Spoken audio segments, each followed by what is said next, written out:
Students ఈ రోజు మనం థర్డ్ చాప్టర్ లోని 8 మార్క్స్ క్వశ్చన్ చూద్దాము. క్వశ్చన్ చూడండి. Define IE1 and IE2.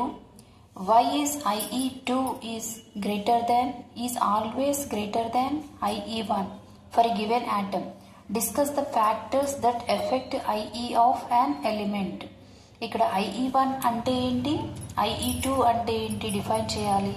అదేవిధంగా IE2 అనేది IE1 కంటే ఎప్పుడూ గ్రేటర్గా ఉంటుంది, అది ఎందుకు అనేది మనం క్లారిటీ ఇవ్వాలి. అంతేకాకుండా ఫ్యాక్టర్స్ ఎఫెక్టింగ్ IE వాల్యూస్, ఏమేం ఫ్యాక్టర్స్ IE వాల్యూని ఎఫెక్ట్ చేస్తాయి అనేది ఈ క్వశ్చన్లో మనం క్లియర్గా ఎక్స్ప్లెయిన్ చేయాల్సి ఉంటుంది.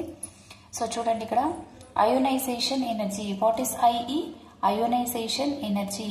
అయోనైజేషన్ ఎనర్జీ అంటే ఏంటి?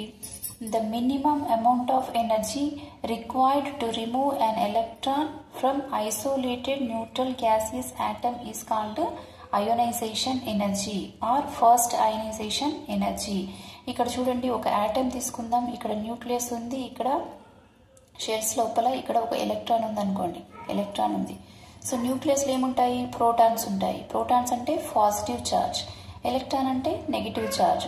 సో పాజిటివ్ ఛార్జ్ ఏం చేస్తుంది? ఎలక్ట్రాన్ ఛార్జ్ని అట్రాక్ట్ చేస్తుంది. So nucleus always attract these electrons. ఎప్పుడు కూడా న్యూక్లియస్ ఏం చేస్తుంది?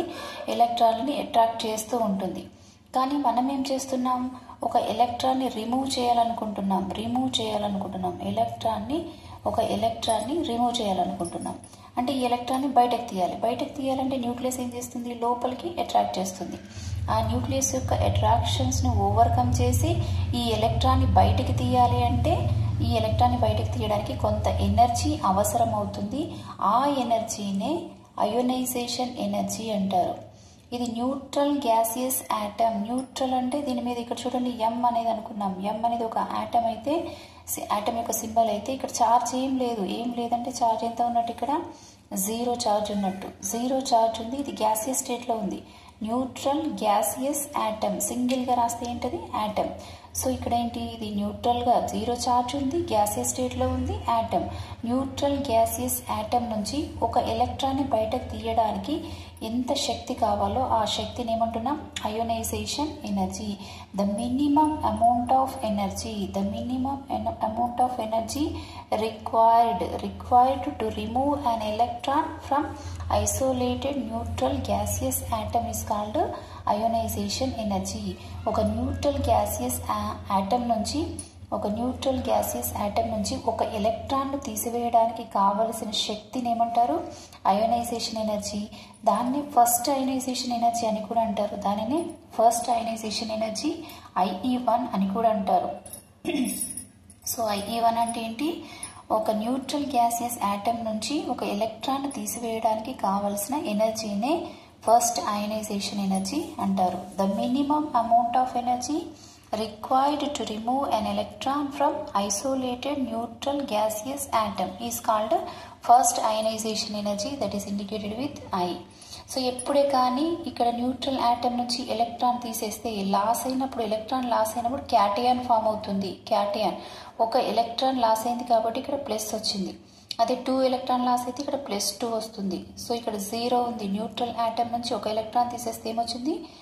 యూని పాజిటివ్ అయాన్ అంటారు దీన్ని. యూని పాజిటివ్ అయాన్. యూని అంటే 1, పాజిటివ్ అయాన్, ఒక పాజిటివ్ ఛార్జ్ ఉన్నటువంటి ion. Cation, positively charged ions are called cations. ఎప్పుడు క్యాటయాన్ ఫామ్ అవుతుంది?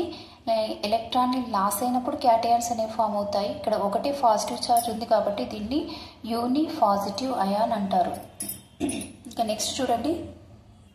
Next second ionization energy. Second ionization energy కూడా సేమ్, కాకపోతే ఇక్కడ చూడండి, the minimum amount of energy required to remove an electron from uni positive ion. Uni positive ion అంటే ఇందాక చెప్పుకున్నాం కదా, ఒక పాజిటివ్ ఛార్జ్ ఉన్నటువంటి అయాన్ ఏమంటారు? యూని పాజిటివ్ అయాన్ అంటారు. ఇక్కడ న్యూట్రల్ గ్యాసియస్ యాటమ్ నుంచి ఒక ఎలక్ట్రాన్ తీసివేయడానికి కావాల్సిన ఎనర్జీని ఫస్ట్ అయోనైజేషన్ ఎనర్జీ అంటారు. మరి ఈ యూని పాజిటివ్ అంటే M+ నుంచి ఒక ఎలక్ట్రాన్ తీసివేయడానికి కావాల్సిన ఎనర్జీని సెకండ్ అయోనైజేషన్ ఎనర్జీ అంటారు. the minimum amount of energy required to remove an electron from unipositive ion నుంచి ఒక ఎలక్ట్రాన్ తీసివేయడానికి కావలసిన ఎనర్జీని సెకండ్ అయనైజేషన్ ఎనర్జీ IE2 అంటారు. Second ionisation energy IE2. So ఇక్కడ 0 నుంచి ఒక ఎలక్ట్రాన్ తీసేస్తే ప్లస్ వచ్చింది, ఇక్కడ మళ్ళీ ప్లస్ నుంచి ఒక ఎలక్ట్రాన్ తీసేస్తే ఏమవుతుంది +2 M ప్లస్ యూనిపాజిటివ్ అయాన్. దీని నుంచి మనం మళ్ళీ ఒక ఎలక్ట్రాన్ తీసేసినప్పుడు మనకి డైపాజిటివ్ అయాన్ అనేది వస్తుంది, డైపాజిటివ్ అయాన్ వస్తుంది. ఇక నెక్స్ట్ చూద్దాం, IE2 is always greater than IE1. So IE2 is always greater than IE1. ఎందుకో మనం రీజన్ చూద్దాం. In unipositive ion number of protons are greater than number of electrons. For example మనం sodium తీసుకుందాం, sodium atom తీసుకుందాం, ఇక్కడ Na+ అయాన్ని తీసుకుందాం. ఇది న్యూట్రల్ యాటమ్, ఇది యూనిపాజిటివ్ అయాన్. సో దీని అటామిక్ నంబర్ 11 కాబట్టి దీంట్లో ఎన్ని ప్రోటాన్స్ ఉంటాయి 11 ప్రోటాన్స్ ఉంటాయి. ఎన్ని ఎలక్ట్రాన్స్ ఉంటాయి 11 ఎలక్ట్రాన్స్ ఉంటాయి. అండ్ Na+లో కూడా ఎన్ని ప్రోటాన్స్ ఉంటాయి 11 ప్రోటాన్స్ ఉంటాయి. 11 ప్రోటాన్స్ ఉంటాయి. బట్ Na+ అంటే ఏంటి, అది ఒక ఎలక్ట్రాన్ లాస్ అయింది, కాబట్టి దాంట్లో ఎన్ని ఎలక్ట్రాన్స్ ఉంటాయి 10 ఎలక్ట్రాన్స్ ఉంటాయి. అంటే యూనిపాజిటివ్ అయాన్లో ప్రోటాన్ల సంఖ్య ఎలక్ట్రాన్ల సంఖ్య కంటే ఎలా ఉంది, ఇక్కడ 11 ఉన్నాయి, 10 ఉన్నాయి, ఎలా ఉంది మరి ఎక్కువగా ఉంది. So in unipositive ion number of protons are greater than number of electrons. ప్రోటాన్ల సంఖ్య ఎలక్ట్రాన్ల సంఖ్య కంటే ఎలా ఉంది ఎక్కువగా ఉంది. మరి ప్రోటాన్లు అంటే న్యూక్లియస్లో ఉంటాయి, ప్రోటాన్ల సంఖ్య పెరిగినప్పుడు న్యూక్లియర్ ఛార్జ్ కూడా పెరుగుతుంది. కాబట్టి effective nuclear charge is more in unipositive ion. ఈ యూనిపాజిటివ్ అయాన్లో ప్రోటాన్ల సంఖ్య ఎక్కువగా ఉంటుంది, ప్రోటాన్ల సంఖ్య ఎక్కువగా ఉంటే న్యూక్లియర్ ఛార్జ్ ఎక్కువగా ఉంటుంది. అంటే effective nuclear charge is more in unipositive ion. ఎప్పుడైతే ప్రోటాన్ల సంఖ్య ఒక న్యూక్లియస్ లోపల ఇక్కడ 11 ప్రోటాన్స్ ఉన్నాయి, ఇక్కడ 10 ఎలక్ట్రాన్స్ ఉన్నాయి. ఇందులో Na+ అయాన్లో యూనిపాజిటివ్ అయాన్లో 11 ప్రోటాన్స్ ఉన్నాయి, 10 ఎలక్ట్రాన్స్ ఉన్నాయి. అంటే ప్రోటాన్ల సంఖ్య ఎలక్ట్రాన్ల సంఖ్య కన్నా ఎక్కువగా ఉంది. అప్పుడు ఈ న్యూక్లియర్ ఛార్జ్ అనేది ఎక్కువైపోయింది. అప్పుడు ఏం చేస్తుంది this nucleus strongly attract the outer shell electrons. ఇది ఏం చేస్తుంది, అవుటర్ షెల్ ఎలక్ట్రాన్లని స్ట్రాంగ్గా అట్రాక్ట్ చేస్తుంది. అప్పుడు స్ట్రాంగ్గా అట్రాక్ట్ చేసినప్పుడు మనం ఇంకొక ఎలక్ట్రాన్ని దీంట్లోంచి తీసేయాలంటే దానికి we have to use more amount of energy to remove second electron from the unipositive ion. Unipositive ion ఎలా వచ్చింది, సోడియంలోంచి ఒక ఎలక్ట్రాన్ తీసేస్తే Na+ వచ్చింది. మరి దాని నుంచి ఇంకొక ఎలక్ట్రాన్ తీసేయాలంటే we have to use more energy. అంటే సోడియం ప్లస్లో Na+ మాత్రమే ఏర్పడుతుంది. Mg తీసుకోండి, Mg నుంచి మనకి ఏమొస్తుంది Mg+ వస్తుంది. Mg+ నుంచి ఏం రావాలి Mg+2 రావాలి. ఇక్కడ Mg నుంచి Mg+ రావడానికి కావాల్సిన ఎనర్జీని IE1 అంటారు. Mg+ నుంచి Mg+2 రావడానికి కావాల్సిన ఎనర్జీని IE2 అంటారు. ఈ విధంగా in unipositive ion number of protons are greater than number of electrons, hence effective nuclear charge is more in unipositive ion. Effective nuclear charge ఎక్కువగా ఉంటే that nucleus strongly attract the outer shell electrons, hence to remove that electron high amount of energy is required. That energy is nothing but IE2. So IE2 is greater than IE1. IE2 is always greater than IE1. So ఇక్కడ example sodium తీసుకుంటే IE1 is 5.1 electron volts, IE2 తీసుకుంటే 47.3 electron volts. ఎంత difference ఉండేది చూడండి. IE1 ఏమో 5.1 ఉంటే IE2 ఎంత ఉంది 47. అంటే సోడియంలోంచి ఒక ఎలక్ట్రాన్ తీసివేయడానికి 5.1 ఎలక్ట్రాన్ వోల్ట్ ఎనర్జీ అవసరం. అదే సెకండ్ ఎలక్ట్రాన్ తీసేయాలంటే 47.3 ఎలక్ట్రాన్ వోల్ట్ ఎనర్జీ అనేది అవసరం. ఇక్కడ IE2 is greater than IE1, అదేవిధంగా IE3 is greater than IE2. ఆ విధంగా మనకి ఒక్కొక్క ఎలక్ట్రాన్ తీసివేయడానికి కావాల్సిన ఎనర్జీ అనేది ఇంక్రీజ్ అవుతూ ఉంటుంది. ఇక నెక్స్ట్ చూడండి, factors affecting ionization potential. First one చూడండి, atomic radius. Ionization energy is inversely proportional to atomic radius. Inversely అంటే ఏంటి, ఒకటి పెరిగితే ఒకటి తగ్గుతుంది. So when atomic radius increases ionization energy decreases. Atomic radius decreases, ionization energy increases. Ionization energy is inversely proportional to atomic radius. When atomic radius increases, ionization energy decreases. If atomic radius decreases, ionization energy increases. చూద్దాం మరి ఒక చిన్న small size atom తీసుకుందాం. దీని యొక్క atomic radius ఎలా ఉంది? చాలా తక్కువగా ఉంది. ఇప్పుడు ఎలక్ట్రాన్ ఇక్కడ ఉంది. So in small size atoms the distance between the nucleus and outer shell electron is very less. చాలా తక్కువ దూరంలో ఉంది న్యూక్లియస్కి అవుటర్ షెల్ ఎలక్ట్రాన్కి మధ్య డిస్టెన్స్ అనేది తక్కువగా ఉంది. Hence that nucleus strongly attract the outer shell electrons. చాలా దగ్గరగా క్లోజ్గా ఉంది కాబట్టి ఆ న్యూక్లియస్ ఏం చేస్తుంది? ఆ ఎలక్ట్రాన్ని స్ట్రాంగ్గా అట్రాక్ట్ చేస్తుంది. అదే ఆ స్ట్రాంగ్గా అట్రాక్ట్ చేస్తుంది కాబట్టి దీని నుంచి ఎలక్ట్రాన్ తీసేయాలంటే మనకి ఎక్కువ ఎనర్జీ కావాలి. కాబట్టి అయనైజేషన్ ఎనర్జీ ఎక్కువ. దేనికి ఎక్కువ? స్మాల్ సైజ్ ఉన్నదానికి అయనైజేషన్ ఎనర్జీ అనేది ఎక్కువగా ఉంటుంది. చూడండి ఇక్కడ atomic radius decreases, ionization energy increases. అదే లార్జ్ సైజ్ ఆటమ్ తీసుకుందాం. ఇక్కడ చూడండి, the distance between the nucleus and outer shell electron is very high. Large size తీసుకున్నప్పుడు న్యూక్లియస్కి అవుటర్ షెల్ ఎలక్ట్రాన్కి డిస్టెన్స్ చాలా ఎక్కువ ఉంది. Hence this nucleus does not strongly attract the outer shell electrons. Distance ఎక్కువ ఉంది కాబట్టి ఈ న్యూక్లియస్ ఎలక్ట్రాన్ని స్ట్రాంగ్గా అట్రాక్ట్ చేస్తుందా? చేయలేదు. ఇక్కడ చాలా దగ్గరగా ఉంది కాబట్టి స్ట్రాంగ్గా అట్రాక్ట్ చేసింది. అప్పుడు ఈ ఎలక్ట్రాన్ని మనం బలంగా బయటకు తీయాలి, అంటే ఎక్కువ శక్తిని ఉపయోగించాలి. అయనైజేషన్ ఎనర్జీ ఎక్కువగా అవసరం అవుతుంది. కానీ లార్జ్ సైజ్ ఆటంలో న్యూక్లియస్కి అవుటర్ షెల్ ఎలక్ట్రాన్కి డిస్టెన్స్ ఎక్కువగా ఉంది కాబట్టి న్యూక్లియస్ అవుటర్ షెల్ ఎలక్ట్రాన్ని స్ట్రాంగ్గా అట్రాక్ట్ చేయలేదు. కాబట్టి దీన్ని తీసివేయడానికి తక్కువ ఎనర్జీ ఉంటే సరిపోతుంది. ఎందుకంటే that nucleus does not strongly attract the outer shell electron, hence less amount of energy is required to remove that electron, hence ionization energy is less for large size atoms. Next చూడండి, second factor nuclear charge. Ionization energy is directly proportional to nuclear charge. Ionization energy is directly proportional to nuclear charge. అంటే ఏంటి? Directly proportional అంటే increase అయితే రెండు increase అవుతాయి, decrease అవుతాయి రెండు decrease అవుతాయి. As the nuclear charge increases, ionization energy is also increases. As the nuclear charge decreases, ionization energy is also decreases. Nuclear charge అంటే ఏంటి? నంబర్ ఆఫ్ ప్రోటాన్స్ ఎక్కువ అయితే, అంటే న్యూక్లియస్లో number of protons positive charge increase అయితే అక్కడ nuclear charge increase అయింది అంటారు. న్యూక్లియర్ ఛార్జ్ ఇంక్రీజ్ అయినప్పుడు ఆ న్యూక్లియస్ ఏం చేస్తుంది? ప్రోటాన్ల సంఖ్య పెరిగింది కాబట్టి న్యూక్లియస్ స్ట్రాంగ్గా అవుటర్ షెల్ ఎలక్ట్రాన్లని అట్రాక్ట్ చేస్తుంది. ఆ విధంగా అట్రాక్ట్ చేయడం వల్ల ఆ ఎలక్ట్రాన్ తీసివేయడానికి ఎక్కువ ఎనర్జీ అనేది అవసరం అవుతుంది. కాబట్టి న్యూక్లియర్ ఛార్జ్ ఇంక్రీజ్ అయితే అయనైజేషన్ ఎనర్జీ కూడా ఇంక్రీజ్ అవుతుంది. న్యూక్లియర్ ఛార్జ్ డిక్రీజ్ అయితే అయనైజేషన్ ఎనర్జీ కూడా డిక్రీజ్ అవుతుంది.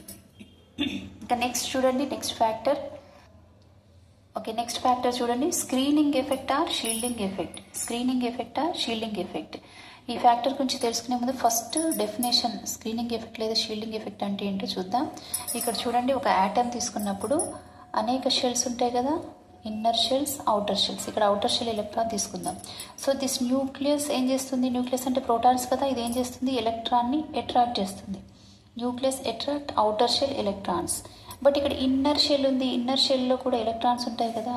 ఇన్నర్ షెల్ ఎలక్ట్రాన్స్ ఏం చేస్తాయంటే, ఇన్నర్ షెల్ ఎలక్ట్రాన్స్ కూడా ఇవి అడ్డంగా వచ్చినాయి. అవుటర్ షెల్కి న్యూక్లియస్కి మధ్యన ఏమైంది? అడ్డంగా వచ్చినాయి.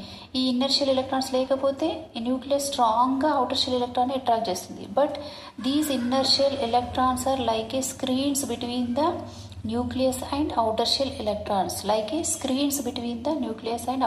స్క్రీన్స్ అంటే ఏంటి? అడ్డుగోడల్లాగా. ఈ ఇన్నర్ షెల్ ఎలక్ట్రాన్స్ అనేవి ఈ న్యూక్లియస్కి అవుటర్ షెల్ ఎలక్ట్రాన్స్కి మధ్యన అడ్డుగోడల్లాగా ఏర్పడి ఈ న్యూక్లియస్ అనేది అవుటర్ షెల్ ఎలక్ట్రాన్ని అట్రాక్ట్ చేయకుండా ఆ అట్రాక్షన్స్ని తగ్గిస్తాయి. So inner shell electron reduces the effect of nucleus on outer shell electrons. This effect is called screening effect or shielding effect.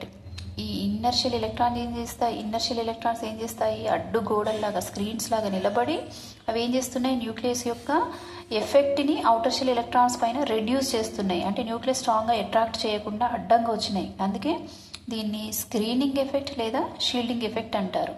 Inner shell electrons reduces the effect of nucleus on outer shell electrons. This effect is called screening effect or shielding effect. ఈ inner shell electrons increase అయిన కొలది screening effect కూడా increase అవుతుంది. As the inner shell electrons increases, screening effect is also increases. And ఇక్కడ చూడండి, ionization energy is inversely proportional to shielding effect. ionization energy is inversely proportional to shielding effect. As the shielding effect increases, ionization energy decreases. As the shielding effect decreases, ionization energy increases. ఇది inversely proportional అన్నాం కాబట్టి ఒకటి పెరిగితే ఇంకొకటి తగ్గుతుంది.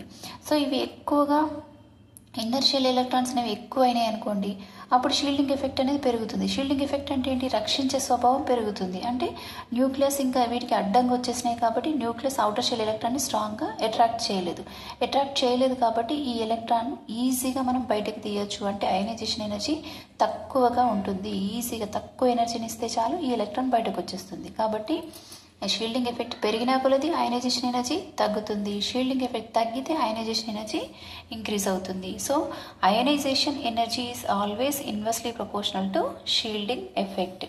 And next చూడండి, పినట్రేషన్ of orbitals. పినట్రేషన్ అంటే చొచ్చుకొని పోయే సామర్థ్యం. అవి ఈ ఆర్బిటాల్స్ అనేవి న్యూక్లియస్కి కొద్దిగా దగ్గరగా లోపలికి చొచ్చుకొని పోయే సామర్థ్యాన్ని పినట్రేషన్ పవర్ అంటారు. ఈ పినట్రేషన్ పవర్ అనేది అన్నిటికంటే ఎక్కువగా ఎస్ ఆర్బిటాల్కి ఉంటుంది. దాని తర్వాత పి, దాని తర్వాత డి, దాని తర్వాత ఎఫ్. ఎస్కి గల స్పెరికల్ షేప్ వలన, సింపుల్ స్ట్రక్చర్ వల్ల ఇది ఎక్కువగా చొచ్చుకొని పోయే సామర్థ్యాన్ని కలిగి ఉంటుంది. ఇంకా రాను ఇక డంబెల్, డబుల్ డంబెల్, 4-fold అంటే క్రిటికల్ షేప్ అవ్వడం వల్ల ఎఫ్ ఆర్బిటాల్కి పినట్రేషన్ పవర్ అనేది తక్కువగా ఉంటుంది.